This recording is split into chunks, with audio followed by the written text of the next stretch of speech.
Yo, welcome in, ladies and gentlemen. So right up over here, you see a Druid, but it doesn't necessarily look like the old classic Druid. First of all, I got this blue helm up here. Some of you might recognize what it is, but today I'm bringing you a build, kind of a twist on an old classic. But right here, I'm bringing you the max cold damage Druid. So I'll jump in the stats page first, and it's actually not the same as every other build in the entire game. It's not max Vita. Let's go ahead and take a look. So we got just enough strength to wear our gear, and then when I throw the gear on, boom, it bumps the strength up super high, higher than I need it. So we're at 181. Really, you just have to get to 156 or higher to wear a Monarch. Dexterity, we don't need any extra put into that. And I actually put approximately, anyways, you see here, about 2/3 of the hard points into vitality and about another third into energy. Now, there is nothing on this build that really helps out your energy much at all. So getting extra points into energy helps out keep your mana up. Obviously, there were times when I was actually getting pretty low just teleporting around. So in the vitality, the survivability, even without this many points into vitality, you're still got several thousand life. So I think you're perfectly fine with that. And even on top of that, you have a ton of things that help you out safety-wise.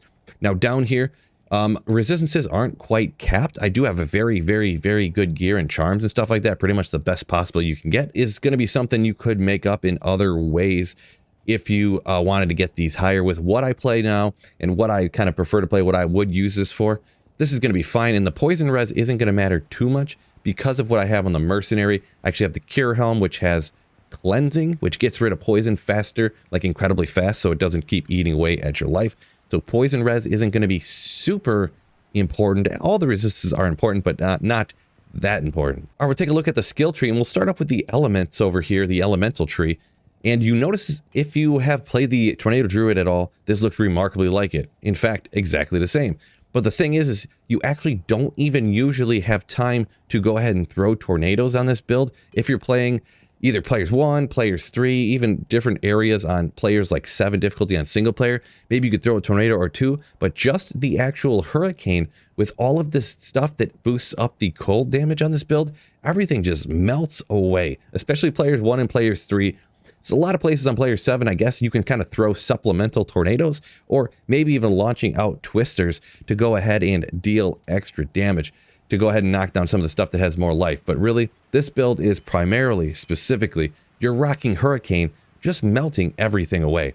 Over on the Shapeshifters, you don't do anything on the Shapeshift skill tree, don't want to do none of that. And then over on this side, I actually went ahead and maxed out Summon Grizzly. So you use it as a meat shield, which technically you would get more life from the Summon Direwolf synergy than you would from putting more hard points in the Grizzly. But I specifically maxed out Grizzly in order to get more of the damage out of it. So if there is one individual like champion that you want to get more damage done on, your Mercenary is going to be hammering away on them, your stuff's going to be hammering away on that champion, and you got the Grizzly dealing even a little bit more damage. So even at that 4K life, when you go out and farm normal areas, it's usually going to be perfectly fine. Of course, the final remaining points here, we put the rest into Oak Sage right there to keep your life higher, and obviously your Mercenary and the Bear as well. And now the important part here, fellas, and we're taking a look at the gear. And this is where you're getting all of that extra like cold damage. There's going to be plus to cold skills, and there's going to be minus to the cold resistance. Now, unlike on the cold sorceress, you don't have cold mastery, so you got to get a bunch of cold resistance on your gear. So we're going to start off with a big dog right here, kind of expensive, a lot of stuff tough to get here on the high rune category, but we have a Doom right here. We got minus 60 cold resistance, and this is a big deal. This is a big reason for the amount of damage you're outputting. It does have a couple of skills too, and also very important, kind of an overlooked part that I didn't realize till I started playing it, the Holy Freeze aura you have on here. So you get a ton of safety. Yeah, the Hurricane does chill, but it only chills monsters out for like a quarter second. So they're actually like half the time running and attacking at full speed and half the time cold. But that cold Holy Freeze aura right here actually freezes them out. And then it frees up your Mercenary to go ahead and use all different kinds of things. I went ahead, you see him walking around the Act 2 Mercenary, but you could go with a lot of other Mercenaries as well. The Act 3, maybe the one with static. If you want to run like higher difficulty stuff, you go ahead and get the Act 5 Mercenary if you wanted to just switch it up there too, or even Act 1. You don't need that Holy Freeze aura on your Act 2 Mercenary. You get away with it with using this Doom right here. Continuing the cold damage, here we have a Faceted Nightwing's Veil up here. So we got 20 to cold skill damage, a little bit more minus enemy cold resistance right there. Pretty obvious choice for, you know, any builds that are rocking a ton of cold. Usually if you're rocking a tornado build, you're rocking a 5 NATO helm up here. You're rocking a Jalal's, a Shaco if you're a Magic Finder. But here I have a Nightwing's Veil. Over on the shield, we actually have a 4-faceted Monarch right here. Yeah, I guess technically if you had a J-mod or some sort of shield with Monarch of the Whale with the 4 sockets or whatever, you technically could have a better base, but sorry, it's not absolutely perfect. But minus 20 cold resistance once again, plus 20 cold skill damage once again. So boosting it up even higher. Take a look at the armor. We want to move around. We want to get to our Magic Find locations. Not on top of that, we want to have more Magic Find, and Enigma just absolutely god tier right here for the armor.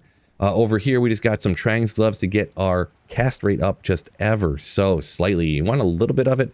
You don't want to be teleporting around at 0% FCR. Am I right, fellas? Now here on the rings, we got 2 SOJs to give us more plus skills. It does give you increased maximum mana. So that's why getting some points into energy gets the mana a little higher. It then gives you more increased maximum mana for the more mana you have, if that makes any sense to you. On the belt, another one that I think is a pretty obvious choice here. Once again, Arachnus Mesh. So we got a little bit more faster cast rate right here, FCR, to get you teleporting around, like I said, a little bit faster. It's not that important for attacking because you don't really attack with this build. You just telestomp people and then they all die. So the one all skill is going to help it out obviously as well. When we take a look up at the amulet, we've got a Mars right here. You could go with some sort of caster amulet if you want to get to a particular breakpoint or something like that. But I decided to go with Mars to get our resistances a little bit higher. And like I said, FCR not going to be important the way that I'm describing to play this and the way I am going to. So here we got some tri-res boots. Might as well get those resistances up. And taking a look at the swap, we've got Call to Arms and we have a Spirit. A pretty obvious choice right there. Alrighty, now jumping down to the charms, we have all absolutely perfect charms. I'm going to be perfectly honest here. Elemental Skillers with 40 to life. Underneath that, we have 5 all res with 7% magic find. So we get out there and find better gear, obviously getting our resistances up, getting more life here. Obviously, you want to get a Geeds, a Torch, and an Annie here on your character as well. All absolutely great stuff, all absolute basics. Everyone knows to get that stuff. And now hopping over to the Mercenary, a little bit of an odd or different setup now. This is going to be what you're going to want to do on ladder. We have Infinity right here. Obviously, we get the Conviction Aura, lowering the cold damage down, and on top of that, it's just a good, powerful weapon for your Act 2 Mercenary. We actually have the Cure Helm up here, that level 1 Cleansing Aura. Great for getting rid of any curses if you're running Neolithic or anywhere down in there where they have those Succubi that give you that blood mana curse, an absolute tragic curse to get. On top of that, it makes the poison go away incredibly quick, taking way less poison damage. That's why I was mentioning you don't need as much poison res on this build, or it's at least not necessary. It will help you out a little bit, but it's not as necessary. And then down here we have Chains of Honor. That's how we get our Life Leech and our all res on our Act 2 Mercenary. Now you might have noticed we went with the Prayer Mercenary. This is actually the go-to for Energy Shield Nova Sorceresses. Makes your life fly up incredibly fast. Now, with this particular build setup right here, we don't have an insight, but it does kind of still get that synergizing effect between prayer and between cleansing. And you'll see our life, when I show you the example gameplay, we never, ever have any issue. It does go down a little bit here and there when we get poisoned or when you hit, and it just comes right back up. There's literally no issue. Now let's go ahead and jump out there, and I'm going to show you exactly what this build now is kind of all about. Incredibly easy play. Now I'm not going to show it every time, but these are the things you're going to want to do when you go out to run your first run. You want to get your Cyclone Armor going. You want to get your Oak Sage. You want to go ahead and get your Bear up. Now go ahead and do your battle orders. Go ahead and swap back to your normal side and go ahead and hit your Hurricane up. We got the Hurricane rocking, and remember, it only lasts 50 seconds. So you got to go ahead and put it up usually a few times per run. So there's the Stony Tombs we teleported out to. Now, how does this handle in Players 1? Wow. Those monsters just got deleted.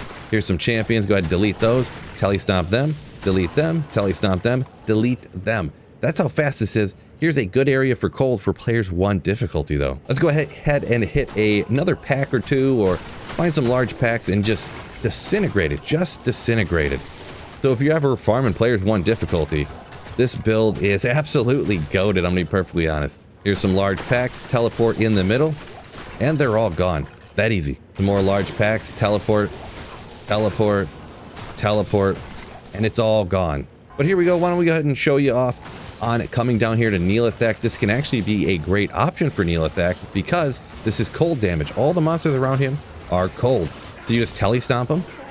Go ahead and make sure your hurricane's going, which now it is. And boom, he is taken out. Now you did notice my mercenary killed one monster. He corpse exploded that literal one monster. Now if he does corpse explode some stuff, that can give you a little bit of problem, but because this is cold damage, the hurricane, it usually doesn't kill any of the other monsters around you, so that usually isn't an issue. And even so, you have so much life. I just ate that corpse explosion, was just eating all that poison damage, and was pretty much perfectly fine. I could have chugged a potion at any time. All right, now I'm not going to show you 3 hours of P1 farming here because we want to move to some players 3 and 7 to kind of show you how it handles. But take a look at out here in cows. We got our cold aura. You just teleport anywhere kind of near, tick, tick, and they instantly kind of get melted as well. Cows have way more health than the other ones do, than the other monsters. You can even get in the habit of telestomping.